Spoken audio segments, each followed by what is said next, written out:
Hello everyone, क्या हाल चाल आप सबके। आज है मेरी ट्रांसफॉर्मेशन सीरीज़ का 60वां दिन और आज मैं ट्रेन करने वाला हूँ चेस्ट को, जो एक काफ़ी बड़ा मसल और काफ़ी ज़्यादा बड़ा मुद्दा है ये चेस्ट को ग्रो करना।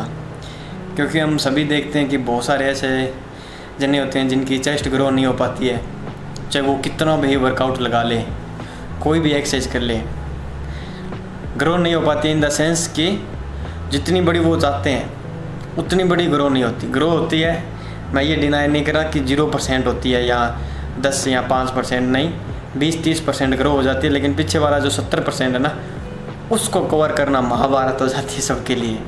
सच में महाभारत हो जाती है, क्योंकि ये काफ़ी बड़ा मसल है और ये सिर्फ एक मसल नहीं है, इतने एक पार्ट के अंदर 3 टाइप के मसल है, अपर chest, mid chest, lower chest.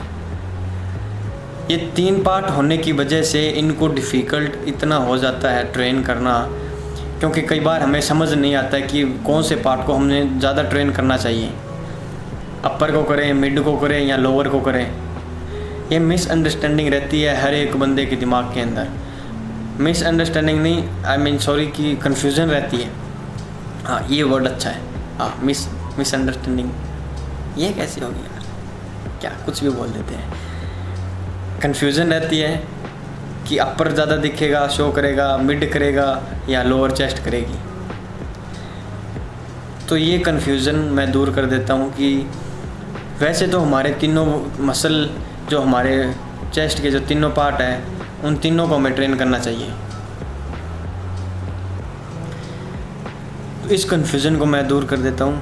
वैसे जैसे अभी मैंने बताया कि वैसे तो हमें तीनों पार्ट को करना चाहिए, क्योंकि तीनों अपनी अपनी जगह है।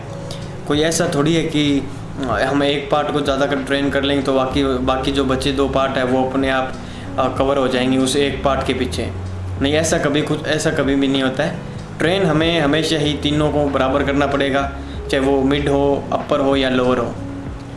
लेकिन ऐसा सुना है मैंने, कहते हैं कि बड़े बड़े बॉडी बिल्डर्स, उनकी बातें सुनी है। मुझे तो अभी तक इस चीज़ का ज़्यादा ज्ञान तो है नहीं, अभी मैं इतना डीप गया नहीं हूँ इस चीज़ के अंदर। अब धीरे धीरे जा रहा हूँ, तब जाके मुझे कहीं ना कहीं सीखने को कुछ चीज़ें मिल रही है और नई नई चीज़ें मैं सीख रहा हूँ। तो बोलते हैं कि जो अपर चेस्ट है ना हमारी, ये हमारी चेस्ट को ज़्यादा बड़ी दिखाती है दूसरों के मुकाबले।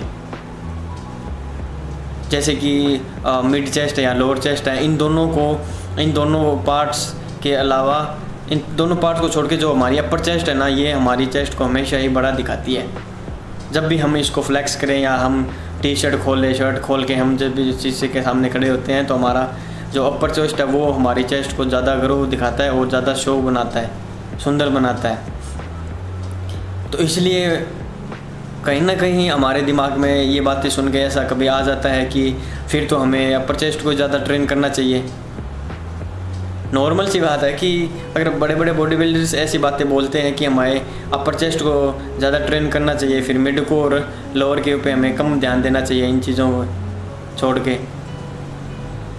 तो फिर ये बातें कहीं ना कहीं हमारे दिमाग पे काफ़ी इफ़ेक्टिव हो जाती है, काफ़ी दबाव डाल देती है जो बिगनर्स होते हैं, ख़ास तौर से उनके दिमाग के ऊपर, क्योंकि उनको समझ ही नहीं आता। ये बात सुन के फिर वो अपर चेस्ट को ट्रेन करते रहेंगे, इंक्लाइन करेंगे, फिर इंक्लाइन करेंगे। चलो मान लो अपर चेस्ट ग्रो हो भी जाती है, क्योंकि अगर हम शर्ट का ऊपर का बटन खुला रखते हैं तो अपर चेस्ट ही दिखती है, नॉर्मल सी बात है, सबको पता है। मिड और लोअर चेस्ट तो छिप जाती है। लेकिन ये ऐसी बेवकूफ़ी हमें नहीं करनी चाहिए। उनका कहने का मतलब हो रहा है, हमें हमेशा ही अगर किसी की हम बात सुने तो हमें उनकी बात के पीछे का लॉजिक पता होना चाहिए। अगर वो एक बात बता रहे हैं तो हमें उस बात को 3 भागों में डिवाइड कर लेना चाहिए, फिर हमें उस बात के कंक्लूज़न के ऊपर जाना चाहिए कि वो असल में वो क्या कहना चाहते हैं, उस बात का मीनिंग क्या है, उनके बात के कहने का मतलब क्या मतलब है। जैसे कि हम एग्जांपल अपर चेस्ट का ही ले लेते हैं। अगर किसी बॉडी बिल्डर ने, जहाँ से मैंने सुना है, उन्होंने बोल दिया कि अपर चेस्ट है वो हमारे चेस्ट को ज़्यादा बड़ा और शो करती है, ब्यूटीफुल बनाती है, तो इस बात के लिए के पीछे उनका कुछ ना कुछ लॉजिक है, इसलिए उन्होंने ऐसा बोला है। ऐसा थोड़ी ना हम मूर्ख हो गए और बस लगे बड़े अपर चेस्ट को इंक्लाइन पे दाते रहती वेट मारते जा रहे हैं, रेपिटेशन मारे जा रहे हैं। नहीं, हमेशा ही हमें तीनों पार्ट्स को एक साथ लेके चलना चाहिए। तो इन गलतियों पे हमें हमेशा ही ध्यान देना है, और मूर्ख की तरह हमें ऐसा नहीं कि एक मसल के ऊपर बस लगे रहना है। इस बात के पीछे उनका लॉजिक हमें समझना पड़ेगा, खुद से हमारा दिमाग यूज़ करना पड़ेगा, और उस बात को डिवाइड करके कि उस बात के अंदर कितना दम है और वो क्या कहना चाहते हैं, असल में उनका मीनिंग क्या है, what is the meaning of that particular thing, and we have to find the answer of that question और दैट थिंग। क्योंकि ये चीज़ें बहुत ज़्यादा मायने रखती है हमारी इस फील्ड के अंदर। हर कोई बंदा ये चीज़ें नहीं समझ सकता, ये चीज़ें वही बंदा समझ सकता है जो इस फील्ड के अंदर उतरा हुआ है और असल में वो आगे जाना चाहता है, स्टेप बाय स्टेप सीढ़ियाँ चढ़ना चाहता है।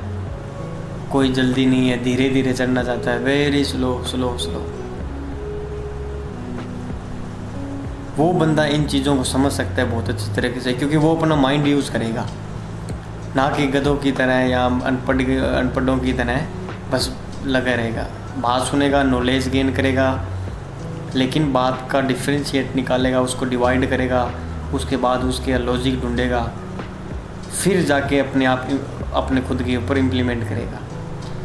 ये कुछ बातें होती है हर एक फील्ड के अंदर लगा लो, चाहे अपने इस फील्ड के अंदर लगा लो, लेकिन ये चीज़ें हमें ज़रूर पूरी लाइफ ही काम आने वाली है। तो हमेशा ही हमें बातों पे ध्यान दे के उनको ध्यान से सुनना चाहिए, उनका मतलब निकालना चाहिए और मीनिंग निकालना चाहिए। चेस्ट ग्रो होने में थोड़ा टाइम लग जाता है क्योंकि बड़ा मसला है। मेरा भी थोड़ा चेस्ट इतना बड़ा है नहीं, लेकिन मैं वर्क कर रहा हूँ। जो मेरे जिम पार्टनर है उनका चेस्ट बहुत अच्छा है, तो मैं उनकी जैसी चेस्ट चाहता हूँ और मैं ऐसी चेस्ट बना के ही रहूँगा, चाहे मुझे कितना ही टाइम क्यों ना लग जाए। अभी तो थोड़े दिन हो गए, मेरा वेट भी 1-2 किलो लूज़ हो गया, क्योंकि अभी थोड़ा सा हेल्थ के अंदर थोड़ी दिक्कत चल रही है, पेट सही नहीं है, तो उसकी वजह से थोड़ा मसल भी मेरा कम हो चुका है। लेकिन कोई नहीं, 2 दिन 4 दिन जो भी है, ये तो उतार चढ़ाव आते रहते हैं ज़िंदगी के अंदर। जो इंसान लगातार एक ही स्पीड के अंदर और एक ही रास्ते पे चलता है, उतार चढ़ाव जिसकी लाइफ में नहीं आएंगे, वो बंदा कभी भी इतनी तरक्की नहीं कर पाएगा जो बंदा उतार चढ़ाव को फेस करके करेगा। मैं फेस कर रहा हूँ, कोई दिक्कत नहीं है। वेट लूज़ हो गया, उसको वापस लेके आएंगे, जान के खींच के उसको लेके आएंगे, जाने नहीं देंगे वेट को, किसी भी मसल को, वेट को, कुछ भी। वापस फिजिक सेम टू सेम लेके आएंगे, वर्क करेंगे, हार्ड वर्क करेंगे। तो 1-2 दिन कोई बात नहीं, अगर मसल जा रहा है तो let it go, never take it serious. बस चलते रहो चलते रहो चलते रहो, रुकना नहीं है कभी भी। मेन मुद्दा हमारा ये है, ज़िंदगी का मकसद है, चाहे जिम हो, ज़िंदगी हो, कुछ भी हो, एवरीथिंग इज़। तो बस आज की ये बातें यहीं पे ख़त्म करते हैं और सीधा मिलते हैं जिम के अंदर। जिम में पहुंचने के बाद चेस्ट का वर्कआउट स्टार्ट हुआ फ्लैट बेंच के साथ, जिसके मैंने 3 सेट रखे। पहला सेट मेरा 17.5 kg से स्टार्ट हुआ और ख़त्म कर दिया 22 kg के ऊपर। इसको कंप्लीट करने के बाद अगले एक्सरसाइज मैंने परफॉर्म करी इंक्लाइन स्मिथ मशीन, जिसके मैंने 3 सेट रखे। पहला सेट मेरा 10 kg से स्टार्ट हुआ और ख़त्म कर दिया 15 kg के ऊपर। इसको कंप्लीट करने के बाद अगले एक्सरसाइज मैंने परफॉर्म करी डिक्लाइन स्मिथ मशीन, जिसके मैंने 3 सेट रखी। पहला सेट मेरा 10 kg से स्टार्ट हुआ और ख़त्म कर दिया 15 kg के ऊपर। उसको कंप्लीट करने के बाद अगली एक्सरसाइज थी वाइड चेस्ट प्रेस, जिसके 3 सेट थे। पहला सेट मेरा 25 kg से स्टार्ट हुआ और ख़त्म कर दिया 30 kg के ऊपर। इसको कंप्लीट करने के बाद चेस्ट की लास्ट एक्सरसाइज मैंने परफॉर्म करी केबल क्रॉस, जिसमें पहला सेट 15 kg से स्टार्ट हुआ और ख़त्म कर दिया 25 kg के ऊपर। इसको कंप्लीट करने के बाद फिर लास्ट में चेस्ट को फ्लेक्स किया और मसल चेक किया। इसी के साथ सारा वर्कआउट और दिन हो गया ख़त्म। मिलते हैं अगले दिन।